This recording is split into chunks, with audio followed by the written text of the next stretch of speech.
Be careful. And Scott Higgins, both of them coked up out of their minds.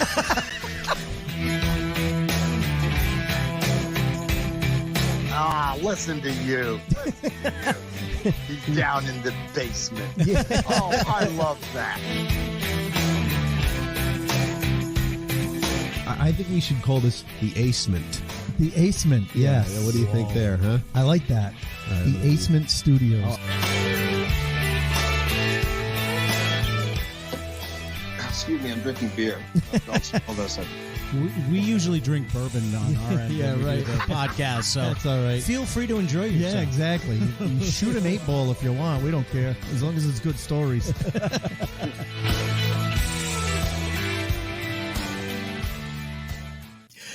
And welcome to the Acement. This is Ace Aceto, and I'm giggling because Scott Higgins is not here right now.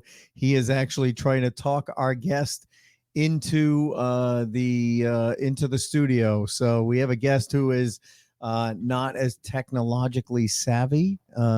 He's a hilariously funny guy, but not a tech genius when it comes to StreamYard. So Scott is trying to talk him on. So in the meantime, welcome to Behind the Funny. Welcome to the Acement this week. We have a great show lined up for you. First, I will give a shout out to our date this week, our bourbon date. It's we loved her so much last week that we decided that we will bring her back for a second date. And so we're trying the Old Elk, which sounds a lot like Old Spice or some sort of older type of cologne from the 70s. Old Elk we enjoyed last week, and so I will clink Scott's glass and welcome everyone to the show tonight. Just want to thank everyone for listening, for tuning in. Best way to support the podcast is the 5-star written review. Doesn't have to be a whole paragraph, although we appreciate anything that you want to say about us, especially if it's positive.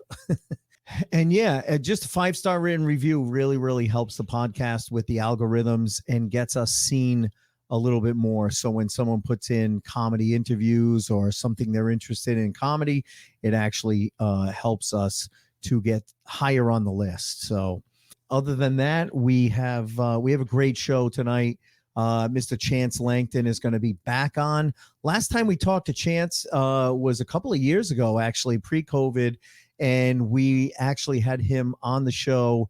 This was at the time where we were still doing live shows in person, and we were able to talk to Chance at a restaurant actually up in I think it was Quincy, Massachusetts that we talked to him at. And hilarious guy, one of the original Boston comedians.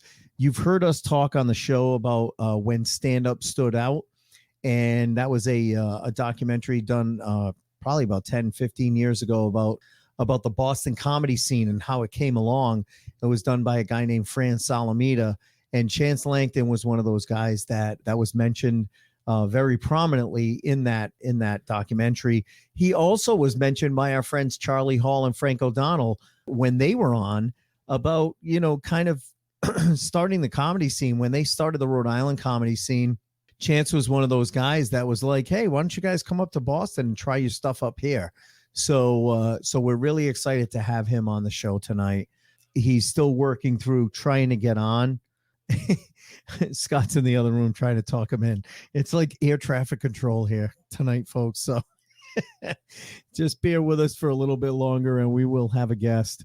In the meantime, I see some comments coming in. Hey, our friend Jen is here. Hey, Ace, happy Wednesday. Our friend Robin is here. Red wine for you. In the meantime, do some impressions. I see Chance just popped on. So yes, Chance, you're on. I'm going to bring you out of the green room in a second once Scott gets settled, but you are on. So we're good. Scott did a great job at air traffic control and got him on. And this is fantastic. We actually have a guest. So in the meantime, Robin, I'll do some impressions for you. Let me know what impressions you want to hear, and maybe I'll wrap up the show with a few impressions.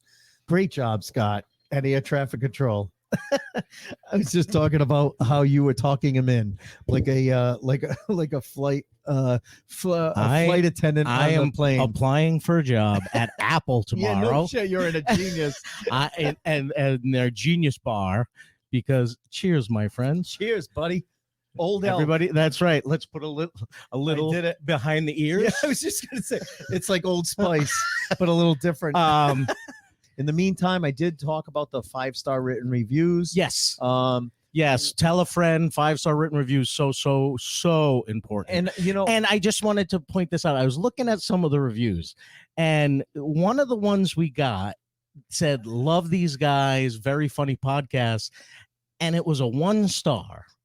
Really? Yes. I didn't even notice that one. I didn't either. It was from July, and I'm sure if they honestly feel that way with the words that they wrote, it probably was just they clicked the wrong thing. Unintentionally. But we say 5-star reviews because we need all 5 of those stars, not one at a time. We appreciate a star, but we really need 5 if you really love us. The kind words are fantastic, Yes. and thank you. But those all 5 stars at once, people, please. I appreciate that. Don't do 5 different reviews with 1 star each. I appreciate Our friend Robin is going, okay, I have a Mac and I can't do what normal people do, but I'm going to get another one at some point. And then she goes, I'll give you another 5-star review if I'm allowed. I have no shame. But listen, we've been on for a while. Let's bring our guest on. Let's bring our guest on. He looks like he's settled in now, and he's on. And we're so honored to have this guy back on. We loved having him on the last time. Great guest. We got to actually hang with him at a great restaurant down in Quincy, Mass. And you know, we're doing this remotely, but we love having this guy on. He's one of the original Boston comedians. Again, we've talked about it before. If there was a Mount Rushmore of Boston comics, you would have to have an entire mountain range of probably 10 to 12 comics. This guy would be included on that. Absolutely. So he was an opening act for Rodney Dangerfield. He's been on shows with David Letterman, with Jay Leno, with Sam Kinison. We're so honored to bring him on, but please welcome to Behind the Funny Podcast, Mr. Chance Langton. Thank you very much, Ace, and thank you very much, Scott. There he is. That reminded me of a gig I did. You know, honest to God, this happened. Yeah. We're really sad that our daughter died, and now it's time for the comedy. I know. Yeah. Oh, I know. We've talked about those tribute shows before, Chance, where they have the clips or the pictures of the person that passed, and then they have the family come up and say something. And they go, and now for some levity. Yeah, exactly. You must have done a ton of those over the years. Oh yeah, there was one. I know this is. I mean, my friend and I that was on the show. We were actually dying and laughed in the back. We're going to do a show. And we actually left the building because we were laughing so hard. It was just, those are funny little things. I mean, and that's how, we've talked about that before and tried to explain to people that, it's that graveyard humor that comics have in those moments. You have to laugh because of the stress of the situation, because we have to go up there after this and try to entertain people in this awful situation. You know what, though? I think that's why we do so well in front of first responders, because they have the same dark sense of humor. Yes. Yeah, exactly. EMTs, firefighters, police officers, correctional officers, they all have that gallows humor, because when you've seen what they've seen, the only way to really deal with it is to have that dark sense of humor. Right. Definitely. Well, we got it going. You guys look great. I mean, it's a beautiful. Thanks. You look good too. Thank you, sir. Yeah, we're so happy to have you back. Oh, hold on. He's taking a call. I'm not going to take the call. But, you're a popular guy. Hey, listen, if it's your agent, take it. Yeah. Okay, one moment, okay? If that's Adam Sandler for Crazy Nights 2. $10,000 now. I'm doing this podcast. No, it's I got to do it. I don't care about the 10 grand. I'm not going to do a stupid celebrity thing and people are dying. I'm not doing that again. Oh, hello? Oh, they hung up. No, I'll do it. I'll do it for 10 grand. No, I didn't mean it. Didn't mean that at all. And I don't care if people are dead. It doesn't matter to me. You're a man of integrity. You are a Chance. man of integrity. You are a man of That's awesome. integrity. Yeah. That was, I used to do that years ago. It's probably way before your time. Shelley Berman. Oh, really? Oh, yeah. He had those big albums. And I was just reading about the other day, and he used to do that phone thing, so whatever. Yeah. So, what's new with you guys? All right. We've been doing this. We've been doing this for now 5 years, Yep. and we love it, and we love having you back on. When you ever reached out to us and said, "Hey, I'd love to be back on," I was like, "Absolutely, man," because obviously our audience has grown since you were on, and we love to expose you to more people. So some of the things that you had talked about, well, when you were first on too, was when did you get started in comedy? Well, okay. My first experience, and this is wild. I lived in LA in 1975, and I went out there to meet my girlfriend. She didn't want to see me anymore. And so I said, "Listen, Suzanne Summers." No. Did you at least break her heart easy? Yeah. Well, so I go to LA. I was a songwriter, doing musical things. But one night, and this is, I don't usually drink, and I'm not a big drinker. But one night, Neither are we. Yeah. Not at all. No. Yeah. Well, at this point, I was driving up Sunset Strip. I was hammered. I had like an image. I had this floppy hat, and I had a gigantic beard. My hair was down over my shoulders. Yep. I was a woman. No. So I see the Comedy Store on the left, and Mitzi Shore called it Potluck. That was the name for it. It's an open mic. Yep. So I go in there, and I've been performing in bands, at least 10 years since I was, probably 15 years old, I remember when I started with the Beatles, and you're the king of the one-liners. He really is. So good. Oh, yeah. Just a true story. I don't mean to get off. No, please keep going. This is true. I'm getting good habits. I told my nephew to say no to pot, so he wouldn't take my pot. Yeah.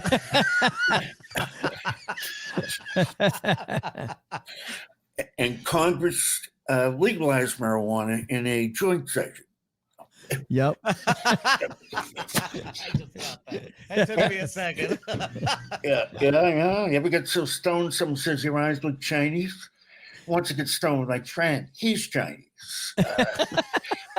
His eyes straightened up. There you go. Crazy. My name is Chance. I meet a nice woman. I say, give Chance a piece. Not a good idea. But this Not nowadays, right? No kidding. My friend's having troubles with his wife, and I can relate. I go out with his wife. Now, did you have that style of comedy before you opened for Rodney? Like, was that something that Rodney liked about you, or did you kind of develop into that because Rodney was like one-liners? Yeah. Back in the day, I was a musical comedian, playing the guitar and doing impressions and off the wall thing. And I played at Dangerfield's in. I went down there, and they were very nice to me. Very nice. Just couldn't believe how nice they were, And out of the blue, I get a call from Rodney's business partner who says, "We want you open for Rodney." Yep. And it was in Providence. It was at the Ocean State Theater. Is that? Yeah. Something like Ocean that. State Theater. Yeah, that's right in Warwick. No. Something new now. Ocean right? State Theater originally was where P-PAC is. Oh, really? Yeah, that was the Ocean State Theater originally. Yeah. So I opened from there, and it was a blast. I'm doing the music. But it's funny you say that because I drew into this one-liner thing when I was doing stand-up without the music. And a real big thrill for me was the older guys, the old school guys, dug what I was doing. And so I did a TV show once, and John Biner was the host. I don't know if you remember. Oh him. wow, I remember Jeez. John Biner. Yeah. Yeah, and he was. Here's what he did. I used to do this, or I still do it. One day I was playing in the field with my kid, and the neighbor said, "Your daughter dances like a pretty ballerina," and I said, "Shut up, shut up. That's my son." Yeah, so I went with this thing, Yep. and I'm doing it. Rodney liked it because he had such a effect on me. I thought he was the greatest comedian of all time. Oh, honest to God. absolutely. Yeah. The greatest. And then Pat Cooper. I don't know if you remember him. Oh yeah, yeah, I remember Pat Love Cooper. Pat Cooper. Pat saw me in New York, and he was just talking to me at least for 2 hours because I had a connection with him. And here's a real cool thing. I was playing at Dangerfield's. Jackie Mason was in the audience. And I go, I get off. He goes, "Hey, kid, I really like what you're doing." I can't do an accent that great, but Yeah. So Hey kid, I like what you're doing. I was gonna say, can you do a Jackie? I could do a Jackie. Yeah. Jackie Yeah, Mason. Jackie Mason. Hey. what? that was good. I did a joke. Boy, I just can't quite remember what it is. I can't remember. It was about Fiddler on the Roof, and Yep. the punchline was, and this is not going to. It's not particularly funny if you don't have the setup, but Fiddler on the Roof. I said, "There's a new one out. It's X-rated.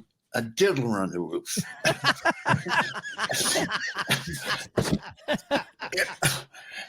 Just one letter. That's it. One letter. Yep. One letter Makes that joke work. Chance, so well. I don't know if you could see it, but I just put up a picture Yeah. of you and Rodney. You were a ginger back in the day, weren't you? Strikingly handsome man Yes. with that beard and everything. Boy, I'll tell you. That was in Columbus, Ohio. Was it? So we did like a Midwest tour, I latched on to, and it was just a great guy. He gave me an 8x10. I probably sent it to you. Yeah. He said, "The Chance, you got my respect." I mean, I thought that was a beautiful, beautiful thing to do. That's awesome. I'll look for I that tell one ya. in the email. Yeah. You got my respect. Hold I on. tell ya. Yeah. Well, that's show business. It's crazy. Well, it's funny. I don't know if this is going to work, Chance. We're going to try it because you sent me some files. Okay. And I want to play one of them. Sure. I want to play one of them. We're going to see how this works because we're not sure. This is kind of new for us in production. It's new for us because you sent them in SoundCloud. I'm not sure if they're going to play. We hope they do. But we're going to try this. And so what we're going to ask is for some of our friends like Robin and Jen who religiously watch, let us know in the comments if you can hear this when we play it. But this is one of your bits. This is one of, and I'm playing a shorter bit only because it's not the best bit. Yeah. Out of all the ones that you sent. Yeah. It's one of the shorter ones, so we can find out if it works. But this is, and I'm not gonna lie, Chance, I haven't worked with you in years, and I miss your act. Like, listening to these clips made me miss your act so much. But this is the one. This is the one called Superfly versus Stairway to Heaven. I just love the title. All right, you ready? We're gonna see if this plays. Jen and Robin, let us know in the comments if you can hear this. All right, let's try this. Let's try it on SoundCloud. Sure. All right. Okay. No. Because one thing about Chance, for those of you that are watching right now, is he is well known for his musical comedy. Yes. Yeah. He's a very accomplished musician, but he works in some very funny stuff along with his music. So that's very hip. Now, I don't think I can send this because I'm on this. That's okay. Link that's because okay. So whatever. And It's all I right. would honestly, I would go to YouTube, but we had such a bad experience with YouTube a couple of weeks we ago. can give it one more try. All right, Oh, I'll go on okay. YouTube. And Well, I'll that was try it. because of a copyright, and maybe, Oh, maybe we'll geez. get maybe lucky. because it's not mute. Yeah, I don't know. And, Yeah, you know, we tried to play something from somebody else that was on Chance, and yeah. because it was a copywritten thing, and someone else owned And the evidently, copyright, evidently, it they wouldn't- don't own the copyright. to It their wouldn't let own it stuff. play for us. Jeez. So yeah, it's kind of it's very protective stuff. So it's Yeah. unfortunate that the artist who actually sang the song, he said we could play it, but he Oh. no longer owns the copyright, so they Oh. wouldn't allow it to be played. Oh, okay. Well, If that's weird. Yeah, it was very weird. It was very weird, but Yeah. Let me see. I'm looking at my okay. Yep. What would happen is this. I mean, I don't know if this is possible or not. I could shut this down here. And well, you Well, could just don't- minimize it. You could just Hold you on, know. I'm gonna try and. Well, hold play on. something. Let him I've try got- this first. I've got Chance. a 2-minute and 15-second clip of you doing stand up at the Comic Strip Live, which, oh for those that don't know, is a legendary comedy club in Yes. New York. yeah, um, yeah. And so let's try that. That was ancient history. That was in the early '80s. I think. Yeah, exactly. Yeah, it I had a- probably was. I had a great gig there. I made my first album there, my first comedy album. That's right. I think you talked about that on the last episode. Yeah. So just to go back on it, the comic strip in New York, they call it a showcase club. So there's like one comic after the other, doing like 15 minutes, some even doing 10 minutes.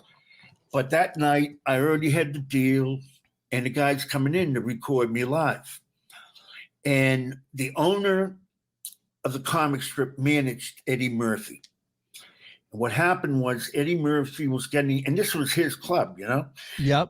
Eddie had to get together either Delirious or Raw. I mean, he's Yep. getting ready, so he's giving it a run through, So Yep. they canceled all the other comedians, but they kept me because I already, Wow.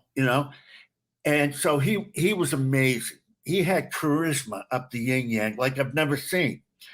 He's wearing a pink dress. No, he's wearing a pink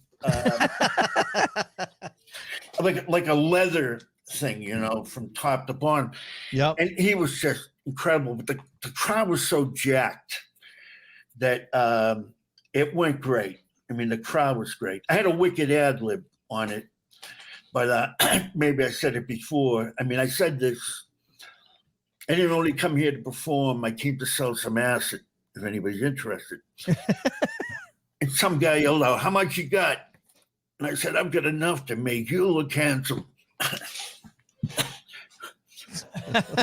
Sorry, I'm reading different comments coming in. Oh, And I love the whole shut up. That's my Oh, yeah. obviously that's your signature bit. and Yeah. Ace quotes that all the time. I'll look at Scott and I'll go, well, wait a minute, man. Shut up. Wait a minute. That's copyrighted. You can't Yeah. do that. oh, I can't say shut up. Go ahead, go ahead. I don't say shut up. I say shut up. Yeah. It's different. Yeah. Well, it came out of real life. For example, whenever I go to McDonald's, I go to the drive-through, and then I Yep. tell them I don't want it to go. I just sit there and eat it. Yeah. And people are yelling, hey, come on, my bad. Shut up. Shut up. Is this for here to go? At the drive-through, right? Exactly. I am so if doing you're that. dumb enough to ask that, if you're dumb enough to ask that question at the drive-through, then you're dumb enough to take the answer of next, I'll take it to here. next time I Right go here. through even a Dunkin' Donuts drive-through, I'm gonna have this here. Yeah. Yeah. Oh my god. Yeah, I've had experiences like this. One day I was in a very bad mood, so I went to a place called Friendly's, and this teenager asked me if I wanted to put my ice cream on a cone or in a cup. And I said, geez, I can't make up my mind. Put it on a hot dog roll. and she said, shut up. Shut up. That's awesome. Yeah, crazy.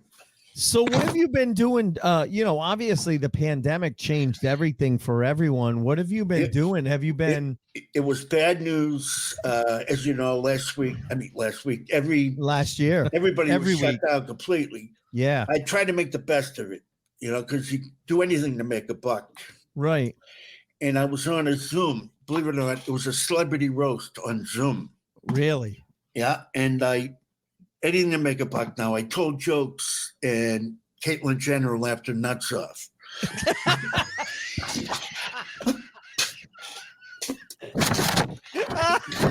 Fucking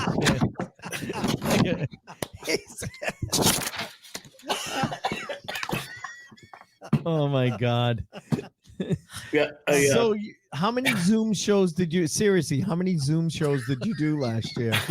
I got fired after the first one. Yeah. That was it. They were like, "Yeah, this isn't working." Yeah. And you called them back and said, "Shut up." Yeah. It was. Yeah. I think. Well, you know what I did? This is wild. It was. Barry Crimmins. Does that Yeah, ring a bell? yeah. His wife. Helen. Helen. Yeah. Barry died of cancer, but Helen has cancer, Mhm. and the bills are staggering. So Yeah. Jimmy Tingle put together Yes. the show, The and Ding Ho reunion, right? something like that, But Yeah. everybody looked like they were on the Hollywood Squares. That's Yep. what the Zoom looked like, just Yeah. and so incredible lineup. Stephen Wright was there. Bob Goldthwait was there. Yeah. Paula Poundstone was there. Wow. A whole bunch of people. I was there, and it was an interesting thing.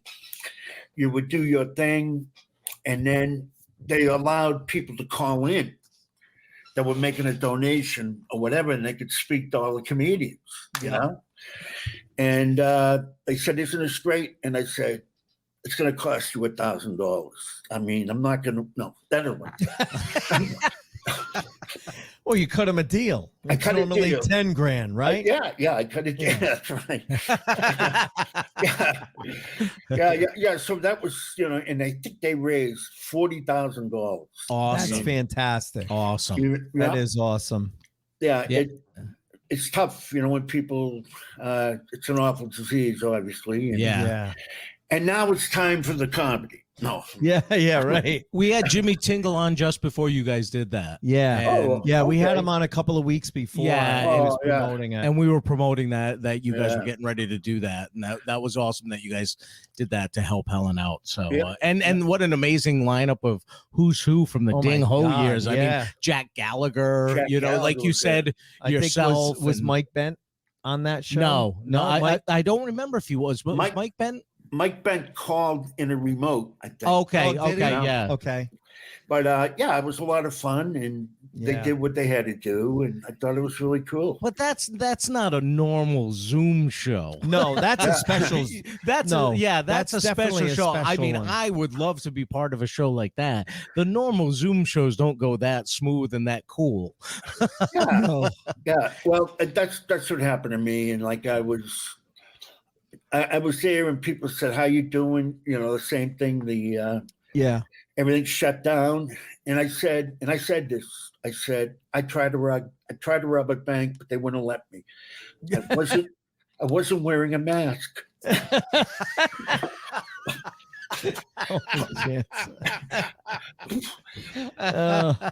So has it picked up since things have come out a little bit? Has it picked up a little bit? For me, it hasn't been that great, to tell you the truth. Really? I'm trying to reestablish myself, believe it or not. And, Yeah. It happened tonight. I don't know what to tell you. Out of the blue, I performed naked, and He's covering his face. out of the blue, Out of the blue. Yeah. out of the blue. Now we're talking about names, right? You're working blue now. Is that what you're saying? Well, Yeah. this is as blue as I get. Yeah. Dick Van Dyke's niece is a lesbian. Her name is Dyke Van Dyke.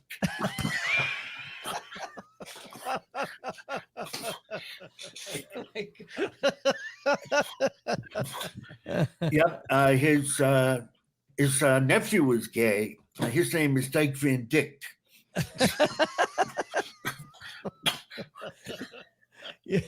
And you're not getting hired at the colleges with this stuff. Yeah, I don't get it.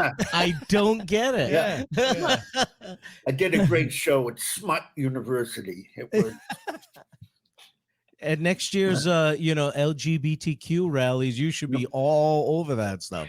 I really don't like the way people, promote or parade their sexuality. I mean, I think it's drag, honestly. I mean, I don't tell everyone I belong to HHH, horny, happy, heterosexual. Yeah, right. You don't get anything for that. Yeah, but yeah, it's crazy. Talking about Blue, I mean, some of the stuff is true. They had a controversial show on HBO about Woody Allen's marriage to his stepdaughter. You know that? Yes. Yeah. And the show is called Allen Had a Woody. I walked into that. Yeah, I walked into that one. Every one of his jokes we walk into. I know. No, because there was a series about that. Yeah. I so walked into that. Yeah. I'm trying to have a serious conversation It's on the not podcast. going to work with him. He's one-liners. He's just too good. I know. Oh, fire away, Ace. Fire away. I'm just going to pour myself another Yeah, he's drink. pouring more drinks. Yeah. That's good. Oh, The yeah. hell with it. I mean, I think that's a good idea. Yeah, of course. Well, we're drinking Old Elk bourbon because we're a couple of old elks. Jeepers. You know what? I drank. I haven't. I don't drink much. But I have, it's called Evan Williams Single Barrel. Yes, yeah, it's very good. We've It's very had that good before. Oh, Very it's good. great. It's great. Yep. But some nights, I mean, you ever get so drunk you try to wave down a taxi, but you flag down the police. Yeah. Oh, yeah. And then you get in, and the cop says, "Get out of the car." It happened to me. I said, "Shut up." Oh, man. I wish we could play that clip. Oh, yeah. That's all We'll right. put it in the show notes. We'll put the YouTube clip to shut up. Because Yeah. that is Chance's signature bit and signature joke about, What I'll do is I'll put the audio for that at the beginning of the podcast. Oh, yeah. You could do that. For everybody that's watching live, when you download this, when we put it out on all the podcast platforms, I will put the audio from his bit for Shat App Yeah. at the beginning of the podcast, which will come out on the 16th of September. Yeah, we definitely Yeah. got to put that on there because you got to hear that bit. So, that's a great one. You mentioned the flag down the police. I every time it comes up where we talk about drinking and bits, my favorite drunk bit has to be for Kevin Knox, the late great Kevin Knox, when he said, "What do you do when you've been drinking all night and you only have $20 left and you need to get a taxi home, but you want a pizza?" Just do what I do. He'd go to the local Domino's and order a pizza to be delivered to your house and hitch a ride home with the driver. He goes, you can tip him a slice. That is let me a tell you, genius joke. Kevin was a great performer. He was My God. so upbeat, so likable. He was a very special performer. Right? Yes, You was. never, and that's the thing, you never heard anyone talk negative about Kevin. But you know what it was with Kevin too is Kevin was cut from the same cloth as a lot of you original guys, Chance. Yeah. You know what I mean? He came after you guys, but he was modeled in the same way as you guys were. It was like you guys took him under your wing. You were the varsity, he was the junior varsity. But and he was just, you were right, even after his cancer diagnosis. Oh, he still was like, his spirits were high. He still was a very positive guy, everything like that. But I think that's always been one of the best things about Boston is that foundation of, all of you guys treated the people that came after you, with respect and helped people out after you. They helped people out after them. Right. But you know what? And the support in the Boston comedy community has always been fantastic. No, but you know what? I have to call it out because it bothered me about 5 to 10 years ago where all these new guys were coming up and they were kind of like, who the fuck is Ken Rogerson? Who the fuck is Chance Langton? Yeah. Who's They didn't know their history. Who's Lenny Clark? And it's like, are you fucking kidding me? If it wasn't for these people, you wouldn't be doing your shitty open mics in some fucking bar in, Arlington. You know what I mean? Yeah. And that pissed me off when those, because we see it down here in Rhode Island too. Like people are like, who the fuck is Charlie Hall and Frank O'Donnell? If it wasn't for those guys starting clubs, you wouldn't have a job. You know what? You know, we wanted to bring that up too. Yeah. That Chance, you are credited. Yeah. Who was it? Was it Charlie or Frank? Charlie and Frank, when we had them on together a couple probably in our first season or second season. Yeah, it was early on. Yeah. We talked about the Rhode Island comedy scene, and they were like, yeah, you know what? We started doing our little thing here. And then it was Chance Langton that reached out to us and said, why don't you guys come up here? We got a bunch of rooms up here. Try it out, Yeah, for sure. So it gave the Rhode Island scene exposure. And if it wasn't for guys like you, we wouldn't have been seen, by other people. I know when you're saying that about these bitter young comedians. Yeah. There was 3 of them really pissed me off. They were my kids. Yeah. But no, in all seriousness though, Chance, these are people who no one's ever heard of. They're not well known. They're playing open mics all throughout Boston, and they're shitting on guys like you, Teddy Bergeron, Lenny Clark, like Frank Sarah. They're like, who the fuck are these guys? These are the guys that paved the way for you to be able to get on some shitty open mic. Yeah. I was making some comment about, Trump. Right. And I mentioned it somewhere. I don't know if it's on TV or somewhere. And this guy wrote, or he said something to me, you're a hack. We have no, you're a hack. Wow. And he was so bitter, it pissed me off. But it was I was talking about Biden, but this is absolutely the truth. Someone asked him about the YMCA. He said, how do you spell that? Well, and then he said, shut up. Well, that was like the time when Trump was in office. He asked somebody for the phone number to 911. Yeah, right. Yeah.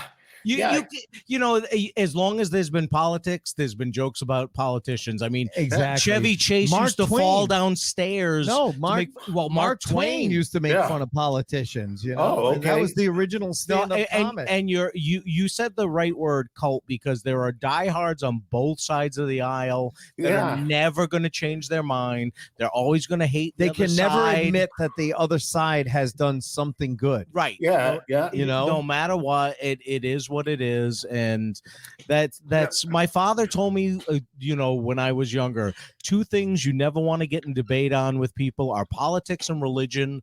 And he's 100% right. Oh, yeah. Those are 2 things you can never win. And that's why I feel like when comics get political, you're automatically alienating 50% of your audience. Oh, yeah. Depending on where you are.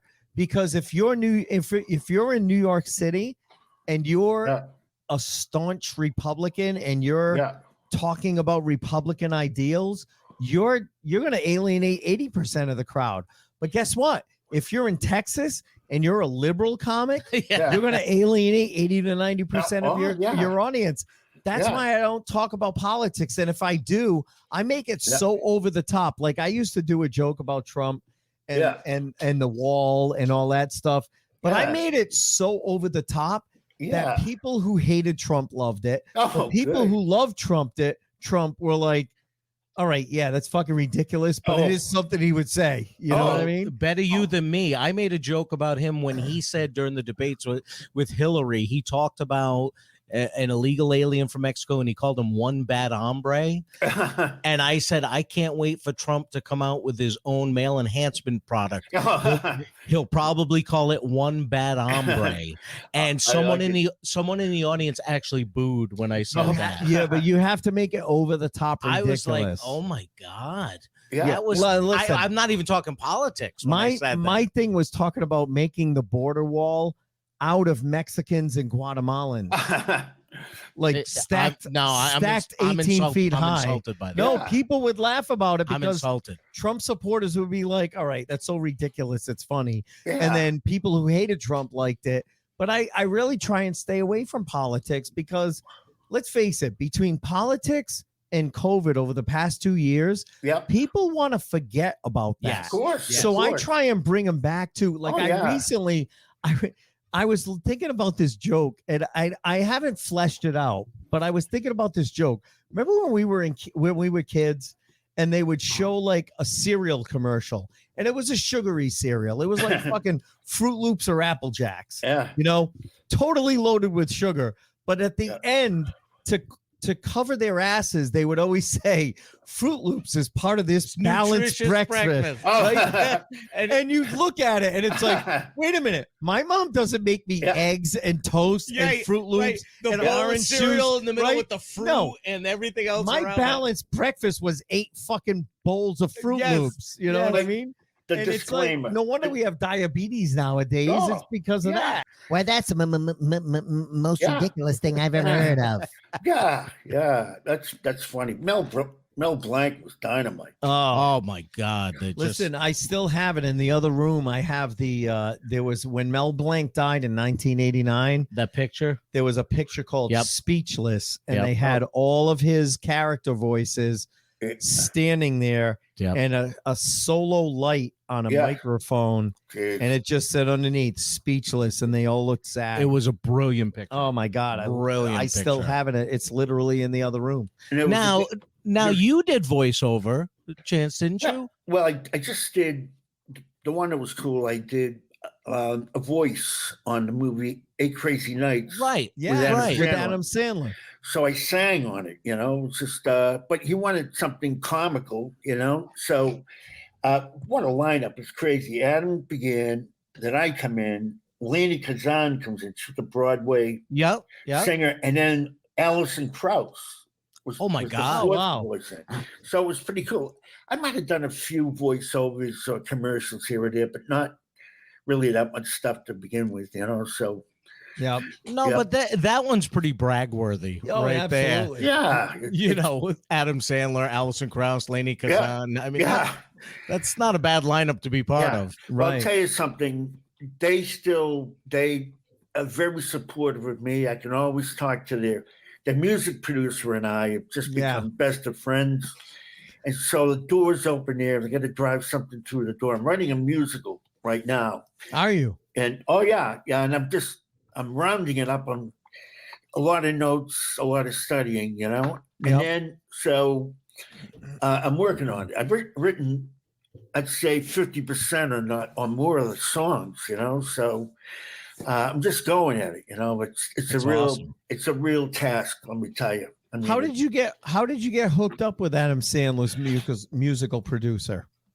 honest to God, and I have no clue, and I still don't know. I get a call out of the blue. His music producer is Brooks Arthur. Brooks is amazing. He did Robin Williams, all his albums. Yep. He did. I don't know if you remember Janazine. She had the songs at 17. That was a killer song. And Yep. I mean, he worked with so many people. It's truly amazing. So out of the blue, he calls and he goes, "We've been trying to reach you for 3 weeks." And I said, "Well, what's up?" He goes, "Adam wants you to sing on a track." Really? And I go, and again, I didn't know why or what, And I Yeah. still don't quite know. I mean, they must have seen me somewhere, maybe TV or Right. whatever it was. But the last time I saw him, and this is amazing, he was doing a Netflix special, a TV special, and they were doing it in Boston. They did it at a theater at Boston University. And on the show was Norm Macdonald, his guys from Saturday Yeah, Night Live, right. Rob Schneider. Yeah, I love Uh, Norm Macdonald. He's one of the funniest guys. you Yeah. know? Oh, Yeah. yeah, he's great. And Yeah, think about Norm Macdonald. He's fucking funny. that's good. That's good. Yeah. It's dead on. That's dead on, man. That's out of sight. Yeah, that's dead on. So, and I saw Adam after the show. We're hanging out, and he walks. I mean, so before the show, we were backstage, and I was with Rick Jenkins from the Comedy Studio. Yes. Yep. We've had And- Rick on.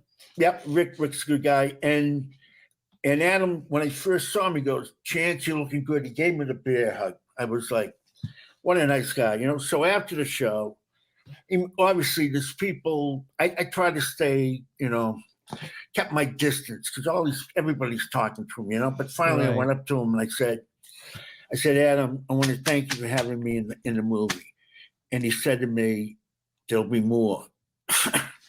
So I Really? said, thank you very much. Yeah. Yeah. So he didn't say, shut up.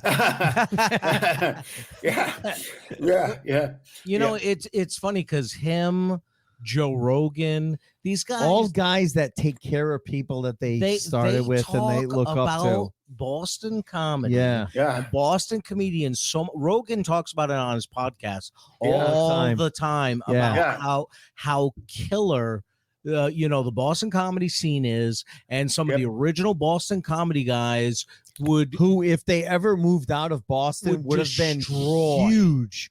anywhere And else. they would absolutely destroy anyone else in the country. Yeah. Him and Greg Fitzsimmons had a conversation on one of their podcasts where they went back and forth, and they were naming Lenny Clark, yourself, Kenny Rogerson, and they said these guys, I will put them up against anybody anywhere in the country, and they will absolutely destroy the room. And he, you know, he's right, you know, and these guys are guys that are killer comics themselves, right? Yeah, let me tell you, it is amazing when you look at who came out of it. It's crazy, you know. Right. I mean, all those guys, all the good guys, Lenny, Don Gavin, and Sweeney, and I sent you a photo. You get the photo, right? The cover of the Boston Globe. That newspaper. Hold on, let me. That see was if like I a can who's share who that. of Boston comedy. Yeah, that was 1980, and it was a cover story in a Globe, and I had the Globe calendar, separate little section. Yes. And it said they make you laugh. And there was Lenny in the middle. I was up in the left-hand side. Don Gavin, I'm sorry, Teddy Bergeron was there. Don Gavin over here. Everybody had been on TV. Stephen Wright was in the picture, and Paula Poundstone too. You know, so if you go through the list, it's truly insane. You know, I mean, all these great guys. And there was a great line in when stand up stood out right in the beginning when he said that you know, some amazing comedians came out of Boston and some of the best ones never left. Oh yeah. And you know, you think about, you know, some of the guys that have stuck around, like yourself and Lenny and Rogerson, and you know, you think of some of the people that are still here, and it's like, holy shit, we got some great, just killer comics that are still here. Yeah. You know? The thing that was up there, it is. There it is. Yep. Yeah. Can you see it? Well, here, if you look up to the right, I mean, this is the truth. The cameraman he couldn't get the pictures. I mean, I'm talking like 20 minutes in. He was still fumbling around, you know? Yeah. So if you look at me, if you pull a picture out, and I'll show you. Right here. Yep. You want to put the whole page out, okay? Nope. Zoom. So zoom the whole out. thing. Yeah, zoom out. Show the whole thing. Or, you know, you might want to bring it in a little bit so you can see it. Can you zoom it in a little bit? There you go. So this guy is taking all day, right? So you look here, and this is me. And I'm smiling, but I'm like a ventriloquist. Yeah, you look at somewhere else. Yeah, I'm looking somewhere else, and I'm every F-bomb in vile language. I was laying it out. and nobody fucking picture. Yeah, that's exactly right. But not as aggressive like that. You know, you fucking asshole. What the fuck you, right? And so I'm doing this. And Teddy Bergeron is laughing like crazy. Who's right here? Right in the Lenny's top laughing. left. Lenny's Bill Campbell was laughing here too. So that, you know, it was the funniest thing, you know. But Teddy especially what a great comedian he is. Oh my God. You know what? We are trying to track him down because we know he moved and we don't know where he is right now, but we would absolutely love to get him on because you know what? Yeah. That was a guy who was one of the first Boston comedians you saw on TV. Oh, yeah. Right? I remember the first time I ever got to open up for him. Yeah. I was doing a private show in Taunton, Massachusetts. Okay. And, you know, I opened up and they had to have me stretch because he was running a little late. Yeah. Strangely enough. Yeah. And he gets up there. Now, I had to do more time than I felt comfortable doing at the time because I was relatively new. But then he gets up there and just destroys and has an amazing set. Yep. Yeah. And I was lucky enough to open up for him a couple of times after that. And he was always very nice to me, and he was very funny guy. Oh, Very for funny Oh sure. guy. yeah, absolutely. He's living in Vegas, and I have Is his he phone- really? I have his phone number. I'll send it to you. I don't have it on me right All here. right. No, yeah, that's we fine. would That'd love be to But get great. him. yeah, he's living in Vegas, and great history. He was on the Tonight Show twice. I was with him when he did the Letterman show. I mean, the old one. It was on at 12:30, and yeah. he was just, you know what he did? I mean, he could dance unbelievably. I don't know if you know that. Yeah. I mean, he did the whole Michael Jackson, he Billie did the Jean. Michael Jackson, Perfect. Billie Jean thing. Absolutely. So I just put up your picture of from Rodney. Two Rodney. chance, you got my respect, Rodney Dangerfield. Yeah. That's awesome. Yeah, That's a fantastic picture to have. Oh my Yeah. God. Him and his club, they were so nice to me. I can't begin to tell you. Whenever I was there to do a gig, even when I wasn't there, Rodney had a office / crash pad right next to the club.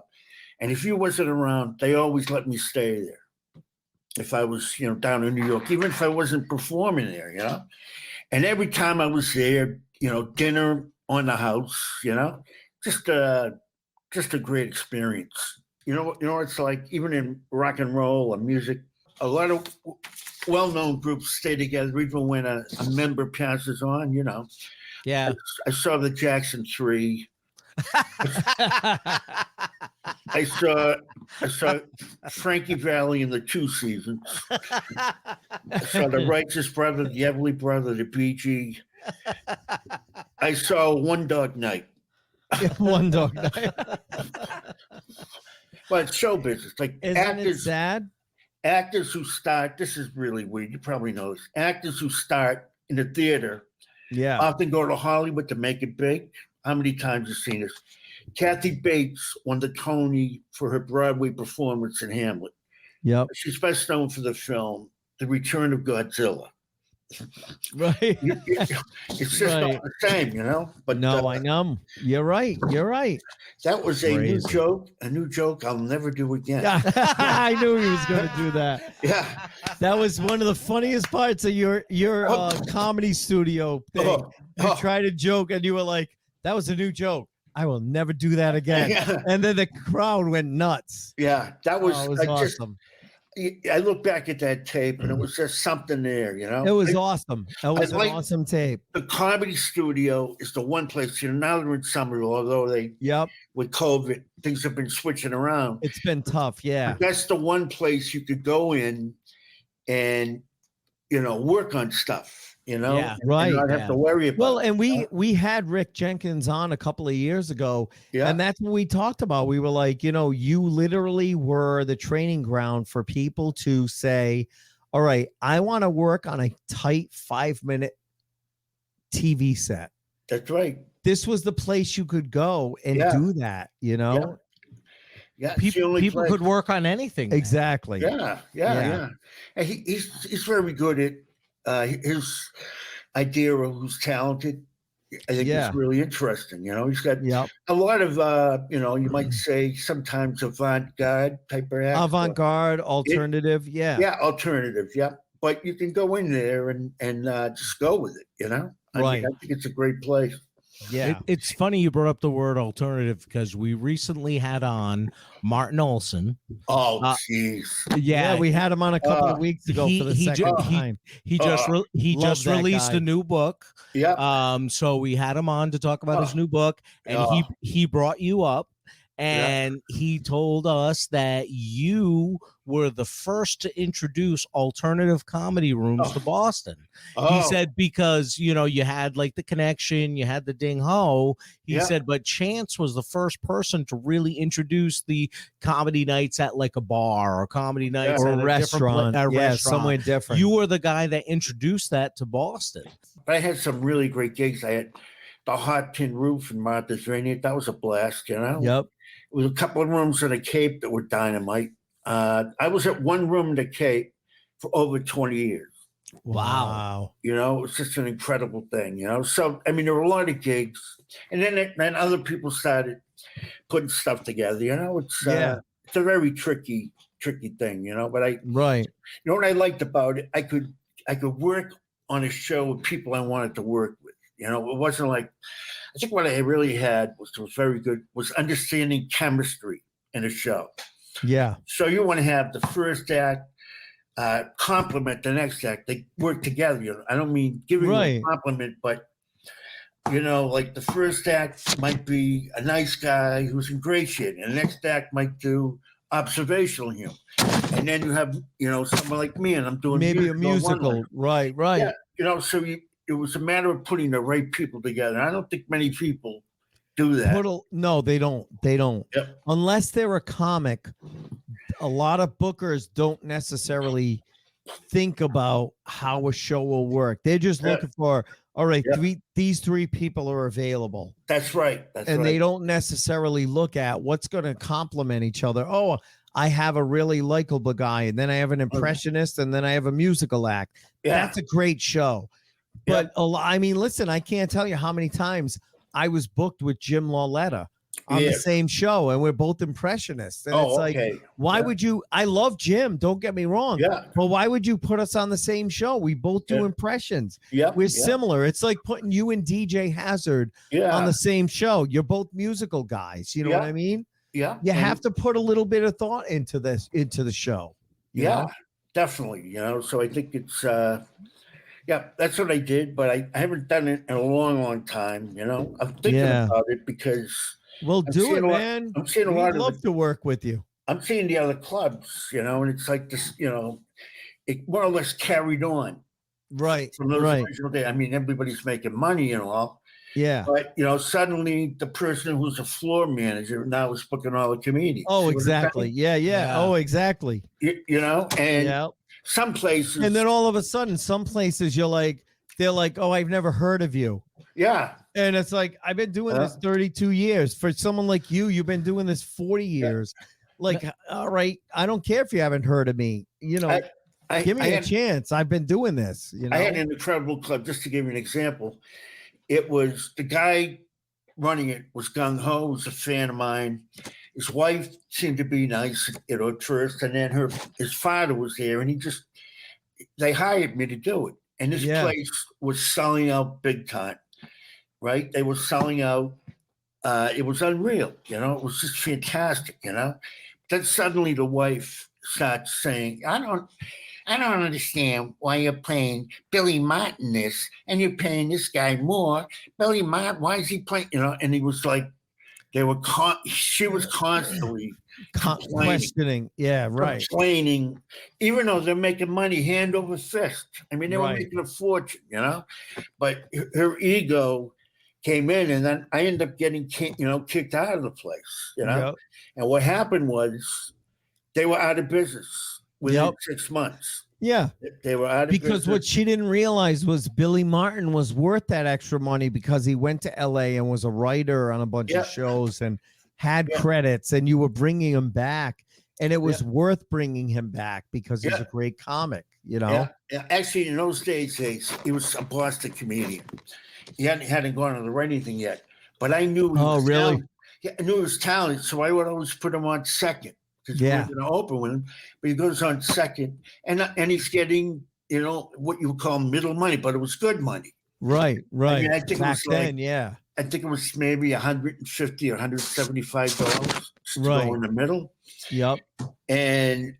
But he's working for that, but then someone else is working for double that to close the show. And she sees him doing good. Why do we have to pay him this when you pay him that? You see what I mean? Right. And it was a never-ending, confusing, stupid thing, you know? But because they don't understand the dynamics of the whole show. Right. Yeah. Dynamics, chemistry. Yeah. That place was on fire. Yep.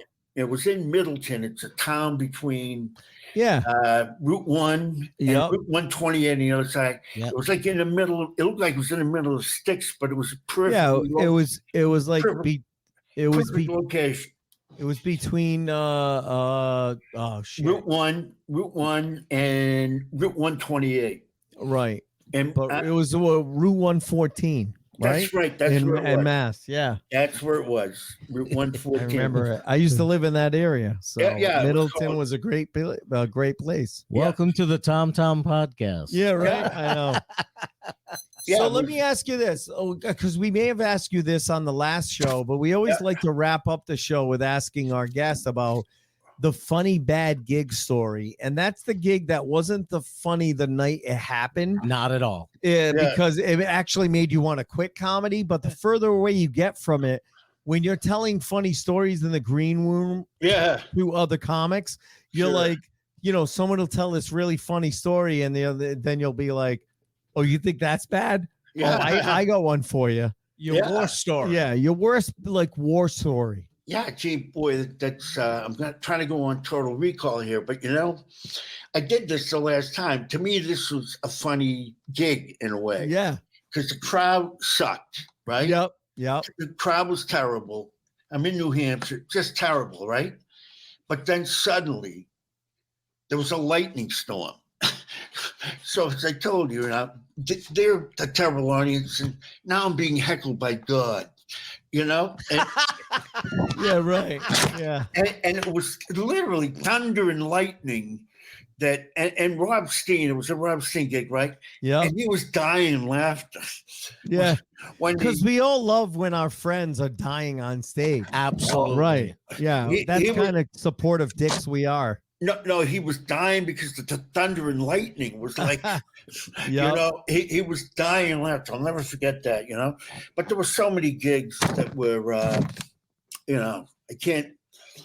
My recall is tough for that. It's funny you mentioned that, because just this past weekend, and I want to bring this up because I brought up the podcast at this gig, and if anybody from this gig is listening, I told them I was going to bring up this gig. Yeah. This past weekend, Labor Day weekend, 2021, I did a show for our good friend John Parada. Yep.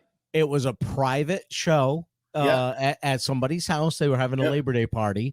And when we got there, they decided that they were all going to stay in the pool while we did our show. I saw the picture. You saw the That's picture. fucking hilarious. It was sprinkling raining when we started the show, People and in it was the pool and it was watching your cool, like raining. Oh, And we were under a pop-up awning, and we started the show. Brian Vincent starts the show. I'm going, and John goes, "Do you want to go next, or do you want me to go next?" I said, "I'll go next, John." Yeah, right. Let's get it over with. Rip the You Band-Aid. can go last. Yeah. They're all staying in the pool because the pool is heated. Now, these people have been eating edibles, marijuana edibles, and Love drinking it. all afternoon. jeez.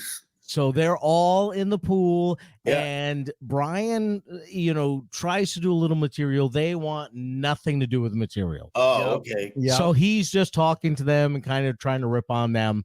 So I said, well, Parada's going last. Parada's whole act is crowd, Right. working the Yeah. crowd. I don't want to do that. And so Right. let me try to work into material. So I start off with some material, and they're kind of listening. And 5 minutes in, they're not listening anymore. Yeah. So I gotta go into to talking to them. Yeah. So I had to do 30 minutes of just shitting on them because that's all they wanted. That's all they wanted. That's Right. all they wanted. Yeah. So I said some of the most heinous shit I have ever said in my life, and they loved it. They loved it. John goes up and just shits on them for 30 minutes. Yeah. And they loved it. They tipped us. Oh, Really? cool. They were generous. They paid us. wow. They tipped us and said, "We want you guys back next year." I'm like, God. we didn't even do jokes. We just, Right. it was, Right. my shirt was soaking wet because I was standing in the rain. We Yeah. thought we were going to get electrocuted because it was raining on the PA that John brought. Oh, geez. It was just, and I actually said to the crowd, 19 years of doing this. This is the first time I stood in the rain with a crowd of people in a pool and did And did any type comedy. of performance Yeah, right. whatsoever. Yeah. So I said, I do a podcast called Behind the Funny. And on that podcast, we talk about shitty, bad gigs. Oh, And I'm going to talk about you this week, just so That's you know. hilarious. So if Yeah. any of you are listening from Colchester from the gig last weekend, Ah, I actually ended up having Cheers a fun to you. time. Chance, we thank you so much for being on tonight. This was an absolute blast. It wasn't, hey, I'll admit it was nice to have a nice meal. The last time we were on together. Totally enjoyed ourselves. Maybe once COVID is over and we've actually gotten out of this thing, we can get together again for another meal. Meal. Absolutely. We love doing those kind of shows. That is a great place. I love it. Yes, it was. Yep. Yep. So listen, check out Chance Langton. Just Google him, Chance Langton. You can Google him. You'll find him on YouTube. You'll find him on Twitter. You'll find him on Facebook. Check him out. Check out his comedy. He's a very, very funny guy. And again, one of the original Boston comedians that you will see on When Stand Up Stood Out, which is one of our favorite documentaries about comedy. In fact, I did reach out on LinkedIn to Fran Salamita. He has not accepted my friend request yet. But eventually, hopefully he does. And then I'll write to him and ask him. I'd love to get him on the show because I'd love to find out, like, how did he come up with the idea to come up with that documentary? He was in a duo. Did you know that? No. A duo, Fran and Jam. I'm not kidding. Okay. I don't know if it was his brother. It might have been his brother. But they were a duo. They were doing a duo thing. Yep. So that's how he was connected to the comedy scene. Yeah. And they were really good, tell you the truth. I liked them. Well, that's the thing. We'd love to get him on to talk about that documentary and how he got the idea to do it. So I don't know where he is. I haven't seen him in a million years. He is actually like an executive producer on the Golf Channel, believe it or not. Yeah. Wow. Yeah, he's a bigwig on the Golf Channel. So wow, remember that great show, Johnny Carson? you probably know this. Arnold Palmer's wife was on, and it wasn't a setup. Johnny said, what do you do for good luck for Arnold before he goes into his match? And she said, I kiss his balls. Right.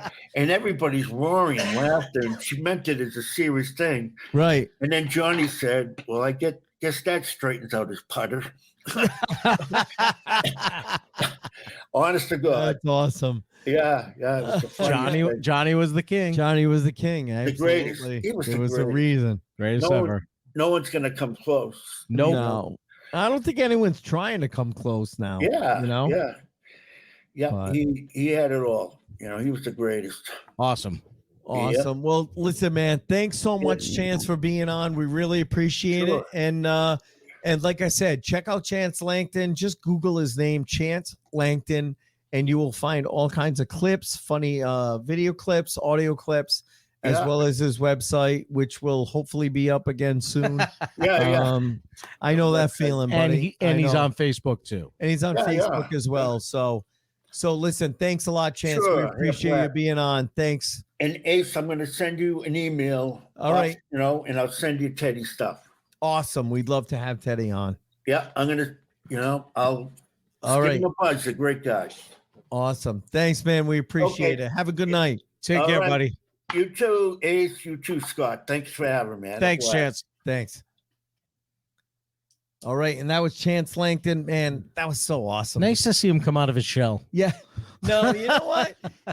Honestly, it was funny because he reached out to me and he was like, hey, I wasn't like, I wanted to do better on the podcast. I thought he was dude, awesome. You were awesome on the podcast. Like there was no issues. And he was great tonight. And it was great tonight and a lot of great stories. And we loved having him on. This was awesome. This was another one of those wow moments for us on the show because we got to talk to, someone who was literally there at the beginning of the Boston comedy boom. Chance is another one of those guys that should be a lot more famous than he is. Absolutely. The respect that he's gotten from people like Adam Sandler, from Dennis Leary, Jay Leno. These guys, Rodney. Right. These guys actually have respect for the guys like him that started the Boston comedy scene. Right. And, the fact that they're not more famous than they are is unreal to me. But then again, you and I are kind of submersed in this New England comedy scene, so we know Right. these people. But right.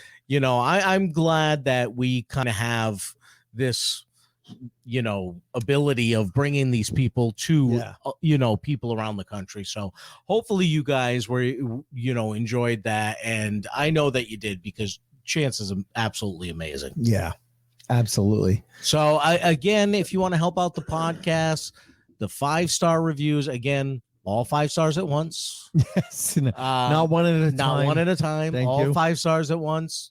Yep. With a quick review is a great way to help us. Recommend us to a friend. That's always That's a the great hugest way. thing. I learned about a new podcast this week from someone that recommended to me, and I binge listened this past weekend. So that's how I learn about podcasts. It's a great way to recommend podcasts to people. So if you could recommend us to a friend, 5-star review, big help to the podcast. We absolutely we love that. And just so, like I said, the rest of this month in September, we have next week Mo Mandel on the 15th live. Looking forward to getting to know him. We have Nick Pasianos, who is the writer, producer, director, pretty much everything and had a small part on the movie. And had a hilarious part in the movie called Boxed Man, or The Boxed Man. And he just recently wrote a book about making the movie. Yep. So he wants to come on and promote that. And then on the 29th of September, we have Mr. Dave Kane, very funny comic who has a tragic behind the funny story about his son, who unfortunately passed away in the Station nightclub fire. But but Dave has turned his pain into comedy by doing a couple of different shows that he does, comedy based, not really about his son, but just kind of gives him the motivation to get out and make people laugh. Yeah, it should be an interesting night. Should be a real interesting night. And then, like I said in the past, I won't go through every week because we haven't solidified everything. We don't, but we have the we have the Scottober. No need to bore our guests. Spooktacular coming up, and that is going to be fantastic as well. So no need to beat it over the head. Listen, we really appreciate everyone who listens. We appreciate everyone who tunes in every week, and please share it with. If you enjoy the show, please share it with your friends. We really appreciate it. Absolutely. And other than that, we will talk to you next week.